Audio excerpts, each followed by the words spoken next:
Les gens sont souvent stupéfaits lorsqu'ils apprennent mon âge. J'ai 91 ans. Oui, je conduis toujours. Je fais mes courses moi-même et je me souviens parfaitement de tout. Mais ce qui laisse généralement les gens sans voix, je n'ai pas été malade depuis plus de 30 ans, pas un rhume, pas même un rhume. Ce qui les surprend encore plus, c'est que je n'ai pas grandi dans un milieu privilégié. Je n'ai jamais été riche. Je n'avais pas de système de santé sophistiqué. Mes parents sont morts jeunes. Mes frères et sœurs dépendent d'une armoire à pharmacie remplie de médicaments. Et pourtant, me voilà, toujours forte, toujours debout. Et non, ce n'est pas une question de chance, c'est un choix. Beaucoup de gens pensent que la santé est une loterie, que soit on gagne génétiquement, soit on perd. Que vieillir rime automatiquement avec médicaments, visite chez le médecin, perte de mémoire et fragilité. Mais voici ce que j'ai appris très tôt. Votre corps réagit à la façon dont vous le traitez, chaque jour. Bien vieillir ne se résume pas à des remèdes miracles, des compléments alimentaires hors de prix ou des régimes stricts. C'est une question de constance, d'intention et de petits gestes posés au fil du temps.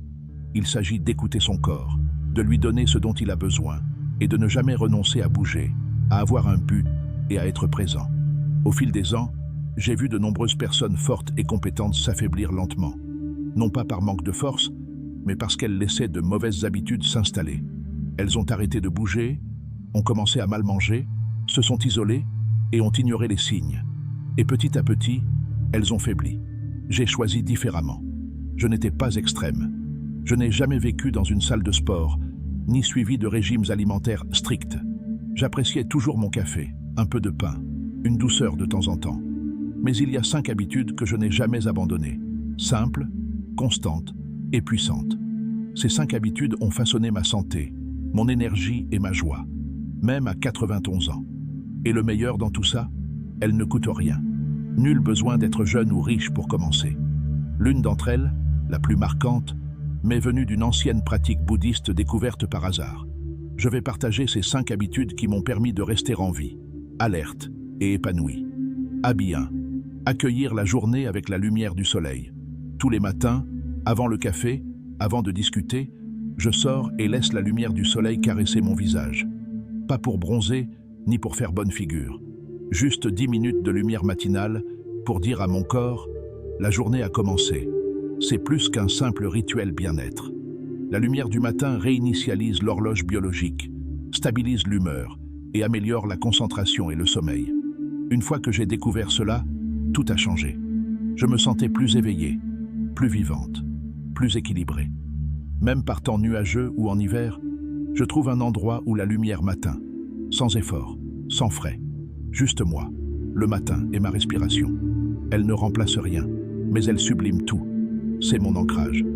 Mon corps m'en remercie chaque jour. Habitude 2. Commencer la journée par un thé. Avant toute chose, je bois une tasse de thé chaud. Pas seulement pour m'hydrater, mais aussi pour un rituel. Pour le calme, pour la présence.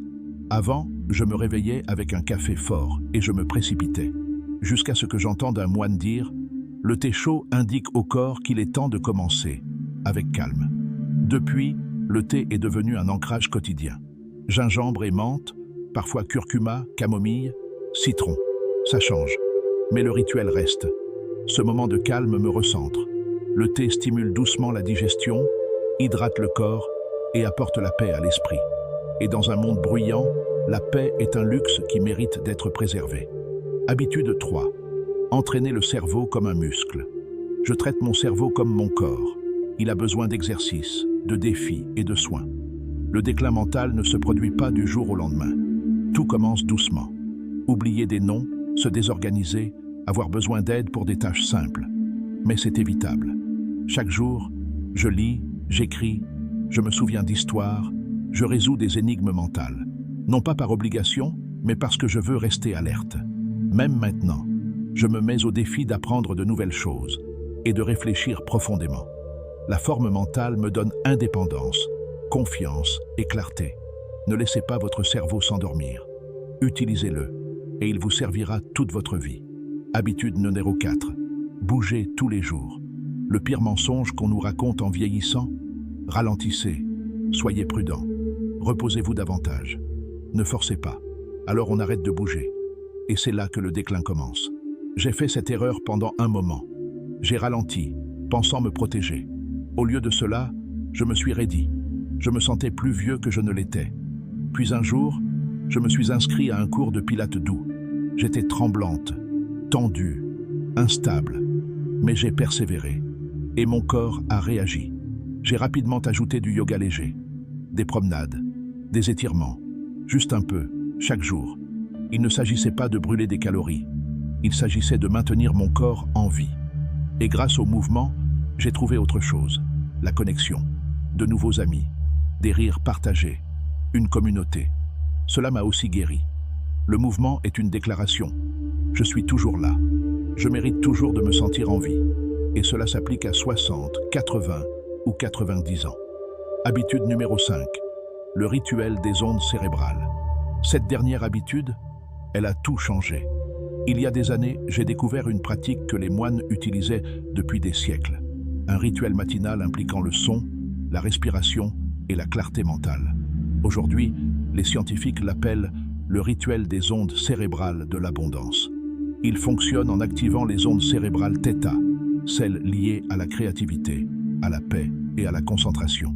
Chaque matin, je m'assois en silence, casque sur les oreilles, j'écoute une fréquence sonore spécifique. Puis je me concentre sur 3 choses. Comment je veux me sentir, ce que je veux attirer et ce que je suis prêt à libérer. En quelques jours, mon anxiété a disparu.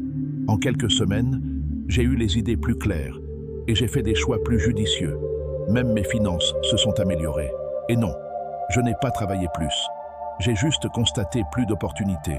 La vie a repris son cours. La science le confirme. La sagesse ancestrale aussi. Et j'en suis la preuve vivante. Aucun système de croyance requis. Pas besoin d'argent. Juste quelques minutes et la volonté d'essayer. Maintenant, je ne suis pas ici en tant que médecin. Je suis juste une personne de 91 ans qui a vécu suffisamment d'épreuves pour savoir ce qui fonctionne. Je n'ai pas tout changé d'un coup. J'ai commencé petit. Un rituel, une promenade, une meilleure décision. L'important, c'est de commencer. Et si vous avez lu jusqu'ici, j'espère que vous choisirez une chose et que vous commencerez. Car en vérité, votre vie peut encore changer, à 40, 60, 80 ou 90 ans. Pas besoin d'être parfait. Il suffit d'être constant. La santé se construit comme une maison, une brique, une habitude à la fois.